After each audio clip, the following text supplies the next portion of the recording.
जन स्वराज से मोटू जी नॉमिनेशन करने आए 5 लोग से, उनको रास्ते से उठा लिया गया। तो मेरा बेटा ने गुस्सा में एनआर कटा लिया। उसको हमने रोकने के लिए आया कि बेटा छोड़ दो, रहने दो। धर्मेंद्र प्रधान जी को विश्वास दिला दें कि त्रिविक्रम को जिताकर भेजेंगे आप।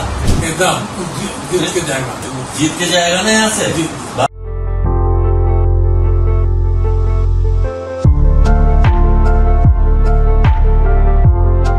नमस्कार, पॉलिटिक्स में आप सबों का स्वागत है। और आज हम पॉलिटिक्स में उस पॉलिटिक्स की चर्चा करने जा रहे हैं जो पॉलिटिक्स कल के बिहार के लिए शुभ संकेत नहीं है। कल के बिहार में फिर से 2095 मतलब 2000 ईस्वी वाली या 95 वाली स्थिति की तरफ बढ़ जाए, कुछ संकेत इसी तरीके का दिख रहा है। ये मैं इसलिए कह रहा हूं कि एक तस्वीर सोशल मीडिया में काफी तेजी से वायरल हो रहा है, और उस तस्वीर को जब आप गौर से देखेंगे तो उस तस्वीर में देश के गृह मंत्री हैं और उनके साथ जन स्वराज पार्टी का अधिकृत उम्मीदवार जो दानापुर से नॉमिनेशन करने के लिए अपने घर से निकला था, कल अचानक गायब हो गया। और इस वजह से अफरा तफरी का माहौल हुआ और अंतिम समय तक जन स्वराज दूसरे उम्मीदवार की पर्चा दाखिल की प्रक्रिया पूर्ण होते होते भी वो पर्चा दाखिल नहीं कर पाए, और जो दाखिल कर पाए वो आज स्क्रूटनी में उसका पर्चा रद्द कर दिया गया, क्योंकि पूरी प्रक्रिया ही वो पूरी नहीं कर पाए।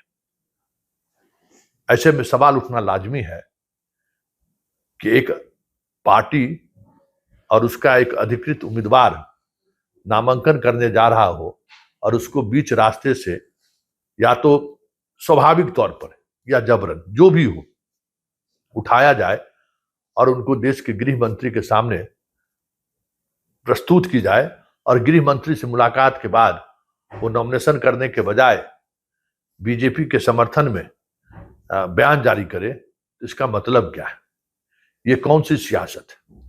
क्योंकि पिछले 24 घंटे से अमित शाह बिहार में कुछ ऐसा ही कुछ कर रहे हैं। आज पटना की मेयर के बेटे की भी बुलाहट हुई और बंद कमरे में कहा जा रहा है एक बड़ा डील हुआ है, और उस डील में कहीं न कहीं नाम वापसी का शर्त भी है। तो ये डील के सहारे जो सियासत हो रहा है, उस सियासत को क्या नाम आप देंगे?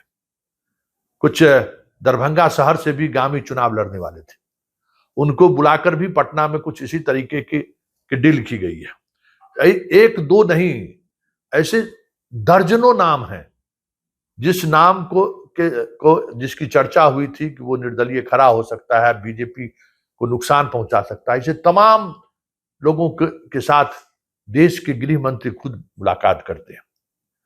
कल तक हम इनको चाणक्य मानते थे कि ये चुनावी राजनीति में ये सब चीजें होनी चाहिए कि हमें, अगर हमारा पार्टी के अंदर अगर कहीं कोई विरोध का स्वर है तो उनसे हम बात करें।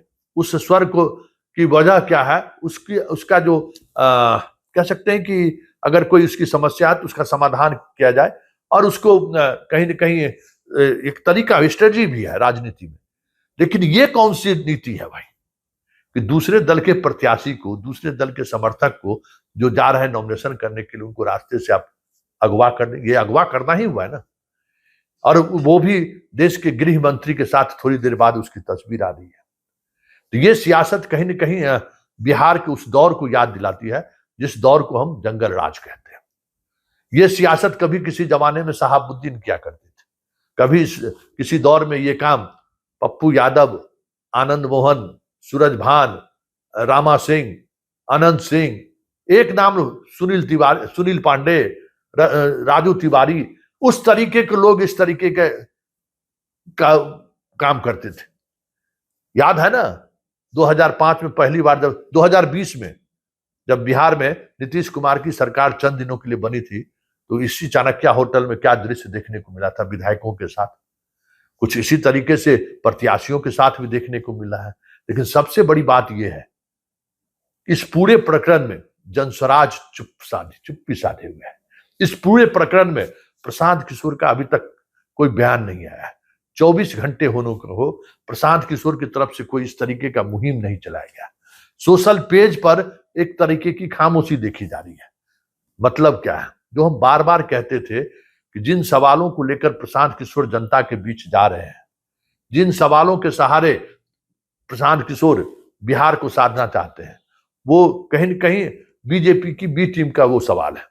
आज इस तरीके की घटनाओं के बाद प्रशांत किशोर की चुप्पी यह जता रहा है कि जो मेरा संदेह था या जो हमारा प्रेडिक्शन था, जो हमें महसूस हो रहा था, उस पर कहीं न कहीं मोहर लगता हुआ दिख रहा है। क्योंकि ये सहली अपने आप में एक अपराध है, राजनीतिक अपराध है।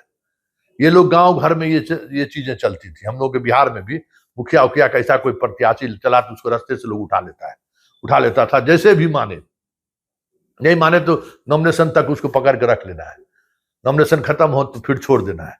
तो ये सब छोटे स्तर पर सब तरह का खेल हो रहा है। और ये इस तरीके का खेल अगर राष्ट्रीय फलक पर विधानसभा के चुनाव में हो और उस प्रक्रिया में गृह मंत्री शामिल हो या नहीं हो, लेकिन उस प्रक्रिया में अगर गृह मंत्री का तस्वीर जारी होता है, तब तो फिर सवाल उठना लाजमी है ना। इस सियासत को क्या कहेंगे? क्या इस तस्वीर के सहारे यह कहा नहीं जा सकता है 2025 के परिणाम के बाद अभी उम्मीदवारों का किडनैपिंग हो रहा है, विधायकों का भी किडनैपिंग शुरू हो जाए, क्या कोई बड़ी बात होगी क्या? ये कौन सा बिहार है? बीजेपी कौन सा बिहार बनाना चाहती है? जीत के लिए जिस तरीके का साम दंड भेद का वो इस्तेमाल कर रही है, उससे क्या संकेत जा रहा है? क्या ये जंगल राज की वापसी नहीं है?